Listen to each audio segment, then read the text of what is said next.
India today is a country which boasts of technological advances. It has made great strides in many fields. It is reckoned as one of the fastest growing economies of the world, able to make a mark on the international arena. Many Indians today are global business leaders, top economists, sports achievers, and even Indian political leadership has created impact on the world. However, it was the architect of modern Indian leadership who paved the way to put the country on the path of progress and development. Yes, I am talking of Mahatma Gandhi, who has given not only India but the world one of the finest lessons of leadership.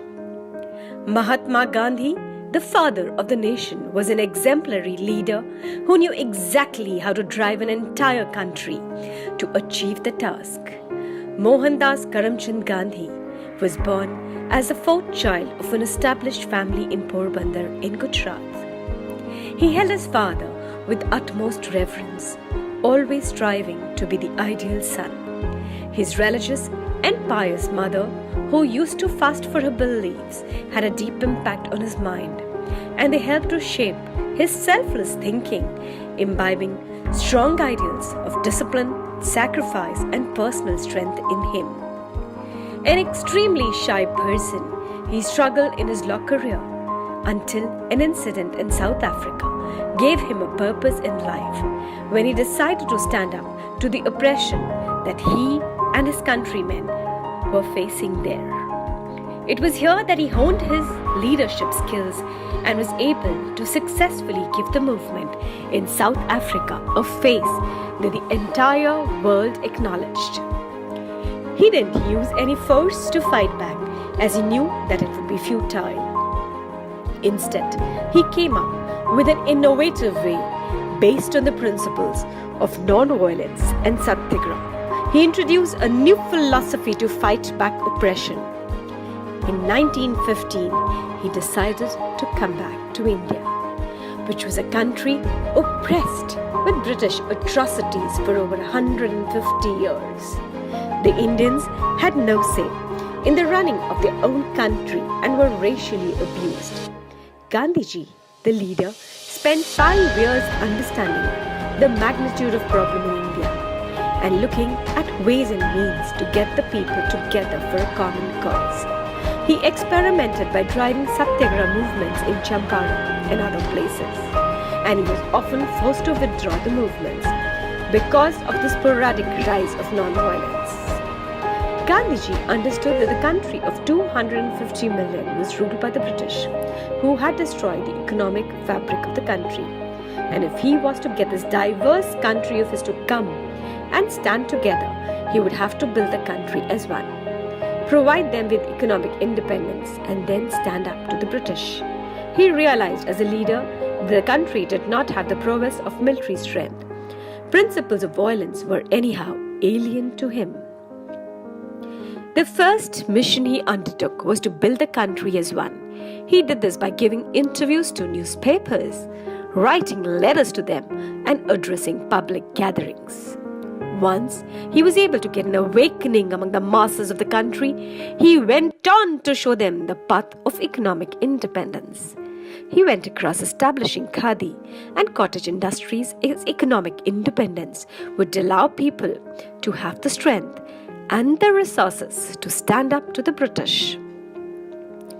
From 1921, he went on to give the country a movement, launching a national level satyagraha, a mass civil disobedience movement, and asking people to adopt Swaraj and stop using foreign cloth. This approach was a double whammy, as not only did it give economic independence to the Indian artisans, but it also impacted the British sale of foreign goods in India.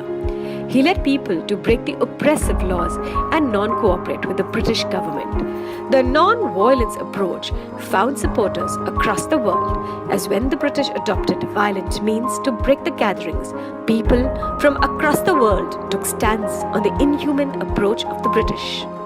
The British were forced to adopt a milder approach, and in fact, all they could do was to lock the demonstrators in jails.